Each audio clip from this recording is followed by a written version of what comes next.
We all know about the MCAS issues with the 737 MAX, and how Boeing's reputation still hasn't fully recovered. In that time, orders were cancelled, Boeing's stock dropped nearly 17%, and airlines turned towards Airbus, the safer and more dependable competitor. But recently, the gold standard A320 family is coming under intense scrutiny from the media, all over two key problems which, unfortunately for Airbus, have crash-landed upon them in the space of a few days.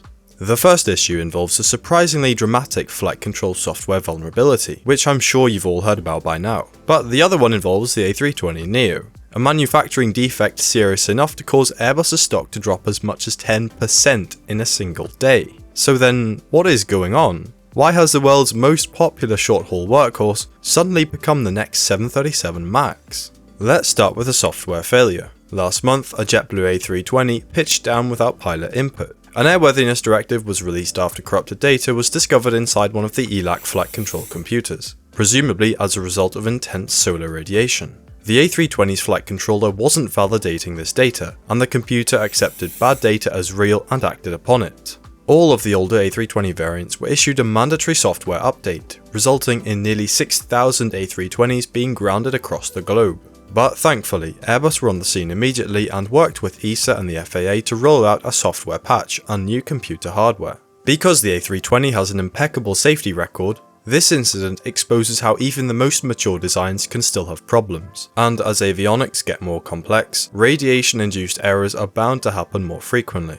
The second issue concerns the A320neo, and has come up at the worst possible time for Airbus. Inconsistent fuselage panels were found on some A320neos around the same time as the A320 groundings. These panels, which are located near the cockpit and forward door area, are structurally crucial. Airbus has declared that there is no immediate safety risk. However, around 600 A320neos are required to undergo inspection of the panels before flight cycles accumulate.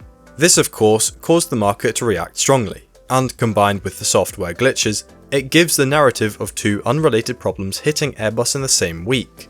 All this means though is Airbus has shrunk its full-year A320 delivery target, and some airlines may face slight delays on their A320neos. So to conclude, these issues have unfortunately happened together, but Airbus has reacted accordingly to address the issues. And at the end of the day, what matters is catching faults early and keeping the safety margin as high as possible. If you have any extra insight into any of these issues, then please share them in the comments, as I would love to hear what you think. As always, thanks for watching, and if you enjoyed this video, then I recommend watching this one as well.